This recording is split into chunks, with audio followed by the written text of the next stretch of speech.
In Alaska, Parker Schnabel discovers what may be the richest gold mine. On the next episode of Gold Rush, he claims to have made the most crazy treasure ever. Will this be his greatest win or risk? Stop wasting time and start. Parker Schnabel is overworked managing 2 mines in different countries. He has had initial challenges in Alaska, but gold is bringing growth. His Yukon crew is rushing to mine the massive airfield claim before the season's water license expires. Everything must be stripped and paid for to mine everything left this year. Parker's crew has mined 48 of his 90 airfield acres, including the Keyhole, Easy Street, and Bear Cut. They are using Slucifer to run pay dirt from the 18-acre payback cut to the 24-acre runway cut, the largest and last cut. They must have 5 acres down to pay the next week before restarting Big Red, so it will wait until all the stripping is done. With only 1 wash plant, the runway cut is all hands on deck until stripped, except for 1 crew member. Tyson Lee drives the 750 excavator through the payback cut, while Parker handles the D11 and Mitch removes runway overburden with the 700. Given mounting barriers, staying ahead is a daily battle. Air from the 700 excavator suddenly smells like coolant, indicating difficulties. A broken radiator leaks coolant into the hot exhaust manifold, disrupting their plans. Needing replacement components quickly, Mitch calls Taylor. Tyson then departs his 750, leaving him with 480, reducing his ability to transfer Slucifer money. With just 480 digging paid, they risk running out of pay dirt and having nothing to process. Reducing the feed rate reduces gold flow, but it's better than shutting down the plant. With Slucifer decreased and Big Red off, mining all 90 acres is less likely. Crews are removing heavy dirt from the runway cut. Tyson, do you have a copy? Tyson? Hey, there's a huge build-up in the pre-wash. I don't know what to do. I'll get it. They're loading it out without a place to transport it since it's late in the year to open 20 feet of dirt. Parker's crew is racing to clear the 24-acre runway cut to feed Big Red wash plant. Big Red waits on a mountain to wash rocks. If they had pay dirt now, it would work. Tyson is in a tough spot after taking the 750. But opening the ground is crucial to avoid leaving a lot of gold. Tyson is digging for cash to feed Slucifer in the 480, while Mitch's 700 excavator is being repaired. He has reduced Slucifer's feed rate and hopes not to make more changes, but Big Red comes first. However, Taylor arrives with wonderful news. The 700 radiator has been changed and is ready. This should restore their momentum. This machine has transported tons of soil and paying dirt to the wash facility. Tyson can feed Slucifer 220 yards per hour with the 750 back in service. They can process more pay dirt and extract more gold. The 750's return is a big relief, allowing normal operations. Parker's sole wash facility is back online, promising a better season finale. Mitch Blaschke is under pressure to move pay dirt at Parker Schnabel's Indian River claim before the season expires. Both Big Red and Slucifer wash plants operate 24/7, making feeding them essential. Mitch moved Evan, a young passionate rock truck driver, to loader operator to boost output. However, a big issue abruptly halts their progress. Evan finds many large pebbles in the sluice runs, forcing Big Red to stop. Big Red is down, so no gold being processed or money is coming in. But expenses are rising. Big Red must be fixed and working again when needed. Mitch and Tyson quickly discover a blown-out screen deck portion. Huge rocks in sluice runs indicate a large hole in the screen, which filters larger pebbles from finer pay dirt. Huge pebbles clog the opening runs when the screen breaks. Interrupting water flow prevents the guns from catching gold and washes away the sluice box end. The team tackles the tricky screen repair. The other end of that goes right into the generator head, and it's cooked right off. I mean, this is the engine. This is what powers it. Mitch says the material they're processing is quite sharp and aggressive. This caustic substance slowly erodes tiny screens, cutting them. The damaged screen is removed and replaced with a new one, fastened in place. The screen deck connection is crucial to gold mining. Screens separate larger boulders from finer pay dirt, allowing gold-rich material to be collected. Breaking screens lets big rocks fall through and clog sluice channels. This clog prevents the water from flowing properly, preventing the riffles from catching the gold, which washes out of the sluice box and is lost. Big Red needs to fix the screen to keep processing pay dirt efficiently. Mitch, Tyson, and the crew quickly fix the damage, emphasizing the screen deck's value. With the new screen, the crew restarts Big Red. The effective repair brings relief and satisfaction. Evan's rapid diagnosis saves the squad a lot of gold, proving his value. Over $90,000 is worth 51.6 ounces of runway cut gold. Running Big Red for a week might net $500,000 in gold. Slucifer has been efficient, digesting the chopped dirt and generating 336.05 ounces of gold, worth over $600,000. Parker's team is optimistic because both plants are running well. They appreciate being at the end of their huge mining activity and the effort required to move the wash plants. The crew wants to maximize the season and leave no gold behind as they reach the finish. Parker Schnabel's mining operation is running, but new challenges are straining the workers. Mitch is carefully processing a lot of pay dirt from Parker's Indian River claim before the season ends. Mitch has shifted Evan, a young, energetic crew member, from rock truck to loader to help meet demand at Big Red and Slucifer wash plants, which are open 24/7. Despite these achievements, Parker adds a major task. Parker intends to establish a new operation in Alaska's Yukon in 3 weeks, with both wash plants working well in the Bear Cut and delivering over 1,800 ounces of gold. Big moment! This is what we've been waiting for and working on all day, buddy. Let's do it! The season's success depends on both plants working, as over half the area cleared, covering 4 million square feet. Mitch must free up more land, including the Panama Canal Cut, a 10-acre cut. Mitch must dig up the only road connecting the camp to the current cutting and build a new road while maintaining critical access to the mine site after hitting frozen pieces and ice on the lone road to the camp. As they start this project, they discover the earth is frozen, aggravating the issue. Tyson informs Mitch that too many projects have left them without soil for the night shift.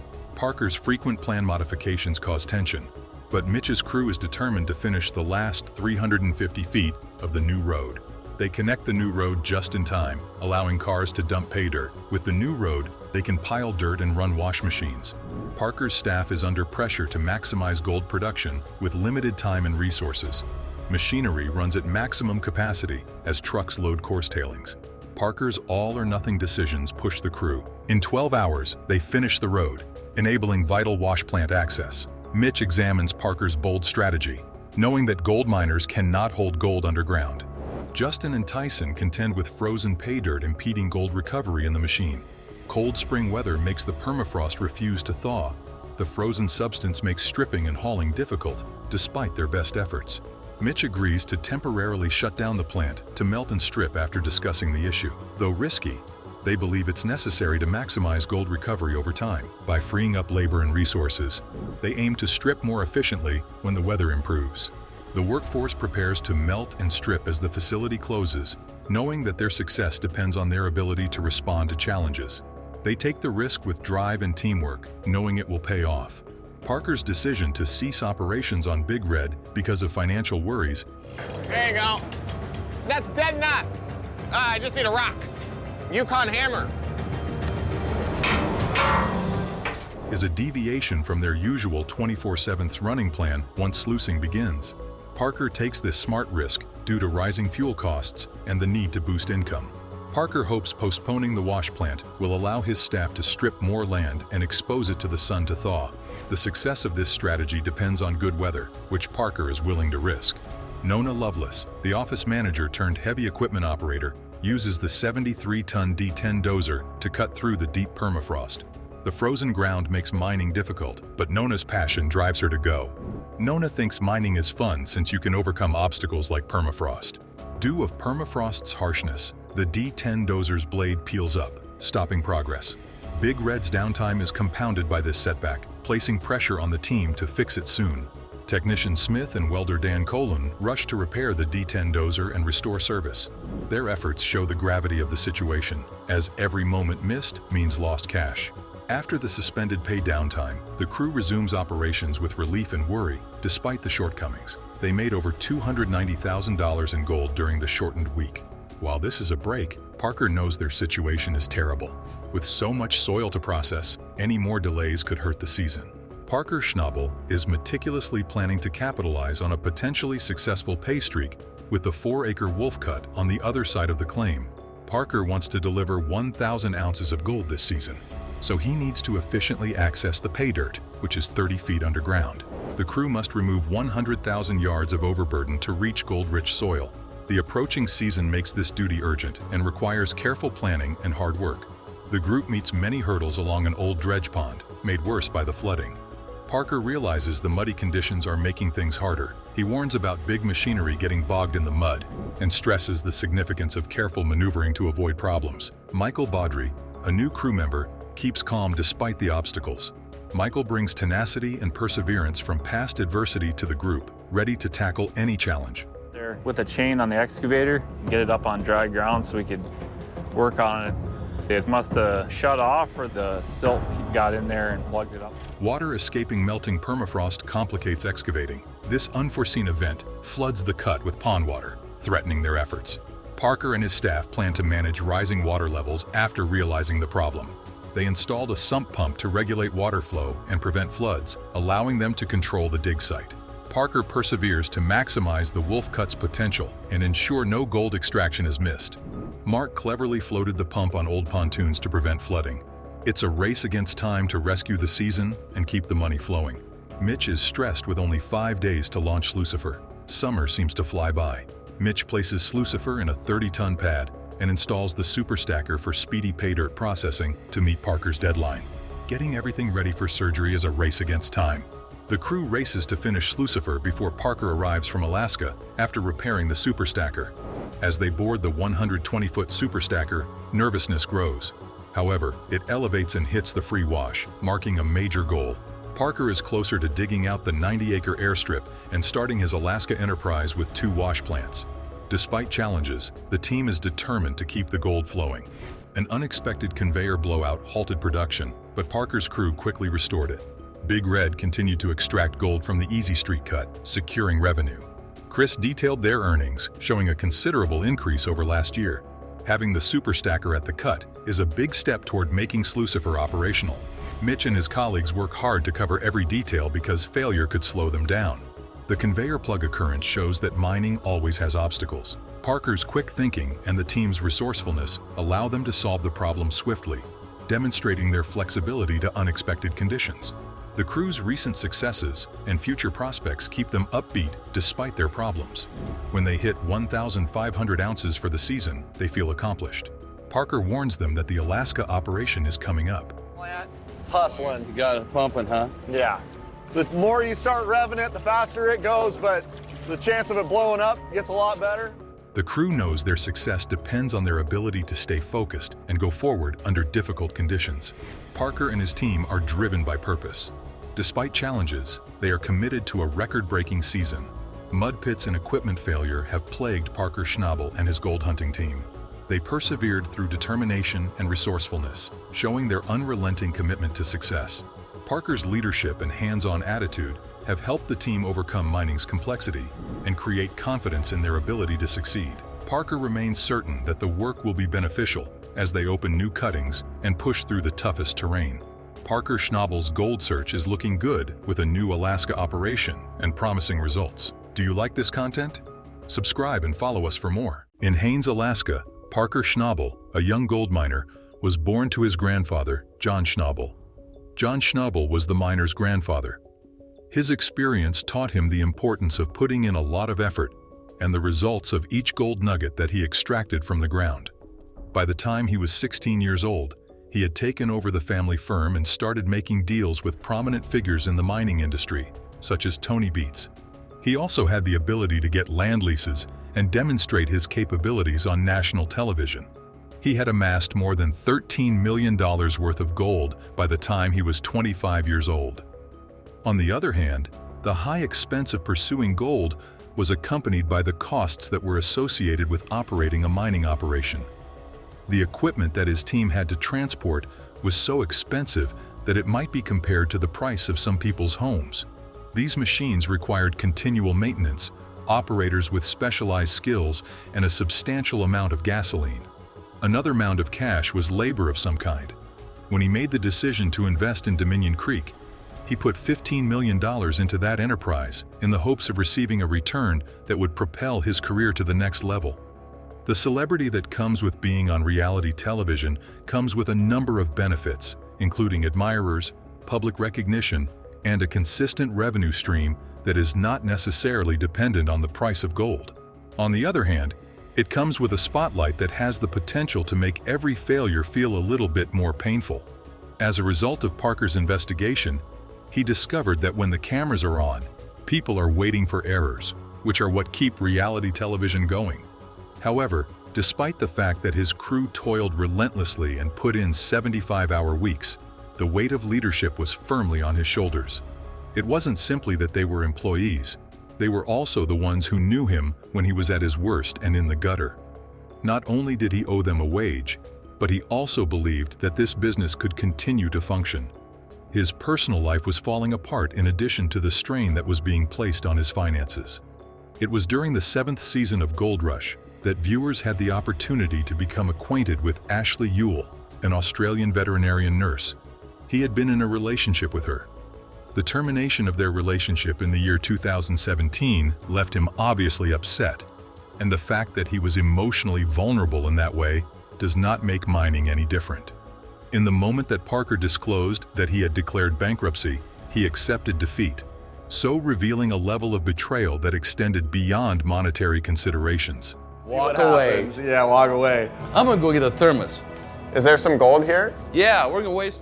The stark fact that gold mining is unpredictable, hazardous, and may even be downright unpleasant is the subject of this narrative. The devastating disappointment that comes when you pour all you have, time, money, and sweat, into the land and the earth decides to keep its treasures buried is there. The joy of a good haul and the exhilaration of seeing numbers go up are only two examples of the emotions that can be experienced. In his time working in the mining sector, gold miner Parker Schnabel has seen a great deal of failure and difficulty in terms of his finances. In the gold mining industry, the highs are powerful, but the lows cause you to rethink everything, from the decisions you make in business to the relationships you have. Although fame can magnify achievement, it also has the potential to make defeat more isolated. Downsizing is not just about cutting costs. It is also about telling individuals who have put their trust in you that they do not have a job anymore. Parker may have to start making difficult decisions regarding his finances in order to do this. Dominion Creek presents yet another obstacle, which is the looming question of whether or not he will be able to keep things functional. In addition to the need for additional people, fuel, and equipment, the cash flow is beginning to dry up. There have been times when Parker's presence on social media has been a double-edged sword. While social media platforms like his Instagram and Twitter allow him to maintain his connection with his supporters, they also provide the general public with a front-row seat to his shortcomings. It may be challenging to deal with this situation when he is attempting to maintain a positive mood for himself and his staff. The bond that Parker has with his family, and in especially the teachings that he has learned from his grandfather, John Schnabel, is at the center of everything that is going on here. Oh, you're gonna wheel me up? Yeah. Okay, anytime. Parker has been able to persevere despite the fact that everything else appeared to be coming apart, because he learnt from him the qualities of hard work, tenacity, and perseverance. However, even these lessons do not necessarily make it easier to accept the hard realities of failure after they have been experienced. The mining of gold is not just about gold. It is also about hope, danger, and the belief that there is something greater waiting for you if you dig deep enough. In spite of the fact that Parker has spent the most of his life believing in that concept, he is suddenly confronted with the opposite side of the coin. When there is no gold at the bottom of the pan, what are the things that happen?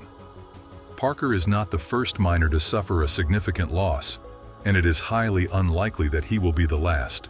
The fact that Parker is accomplishing all of this while millions of people are watching is what makes him stand out from the crowd.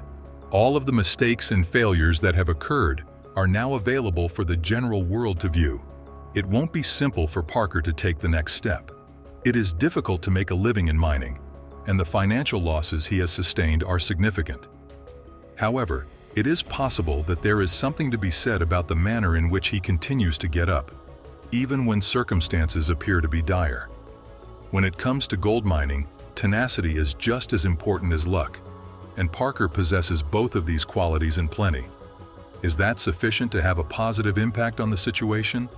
Time is the only thing that can tell. A Dutch gold miner, upon discovering that his stationary dredges were not going to get him to his aim, made the decision to concentrate on an abandoned trommel machine that had been constructed by a renegade miner several decades earlier. This is the story that centers around the Dutch gold miner. As opposed to transporting material to a predetermined spot, the trommel provided mobility and the freedom to move with pay soil. In order to return to base camp, the miner was required to disassemble and transport the trommel, which resulted in a daily expenditure of more than $60,000. The steep terrain and boat voyage made the journey challenging. One truck had a damaged tire and twisted rim, but the miner was unharmed. The crew worked hard to disassemble and transfer the trommel, moving the 20-ton drum onto a military tank transporter despite adverse conditions. During the trip, the truck got bogged in the mud and needed a backhoe loader to release it. The mining boss was pleased when they returned the trommel to camp after 3 days. The mobile trommel appeared efficient and flexible since it could handle massive amounts of material faster than anything else the digger had employed. As gold prices were at an all-time high, the miner relied on the trommel. The mining operator always thought long-term and took risks, and the trommel was a future investment. It helped him keep his business going despite all the challenges. Pipeline to see what happens. The mining veteran had previously spent over $1 million on a custom excavator to dig 9,000 ounces of gold. His prosperity came from smart investments and taking chances that others wouldn't. The Dutch miner was known for his tough management style, which was not always well appreciated. After throwing gasoline into a dredge pond and lighting it on fire, he was criticized and fined for environmental infractions. His harsh treatment of employees, especially during failures, often irritated them. Safety and the insistence on correcting mistakes created a high-pressure workplace. Living on a reality show made things harder. The prospector was scrutinized by the public because his every move was broadcast. The risk-taker knew his actions would have consequences, whether they violated environmental laws or mistreated his crew. However, he remained true to himself, took risks, took responsibility for his actions, and handled criticism. In the mining veteran's ongoing struggle to remain gold game leader, the trommel was just another episode. The risk-taker had always gambled, and this time it paid off. Mechanical problems and tough terrain plagued Yukon mining. However, his determination was unwavering. It was a gamble, but the trommel helped him meet his output goals and reaffirm his purpose in life.